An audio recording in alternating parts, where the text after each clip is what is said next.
Isang araw ng paluwas na ito pa Maynila ay nabangga niya ang kababata ng nanay sa pier habang naglalakad. Hindi raw ito humingi ng paumanhin o pasensya bagkus nagalit pa raw ito. Hindi kumibo at tahimik lang ang kababata ng nanay at hinayaan lang ang pangyayari. Nagpatuloy sa paglalakad habang nakayuko. Naglayag na ang barko patungong Maynila.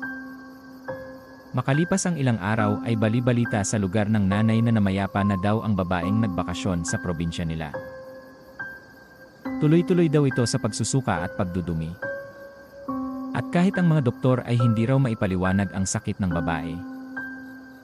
Ang kwento ng nanay ay nagalit raw sa babae ang itim na kaibigan ng kababata niya kaya ito nangyari sa kanya. Ang payo palagi ng nanay sa amin ay maging mabuti at mapagkumbaba.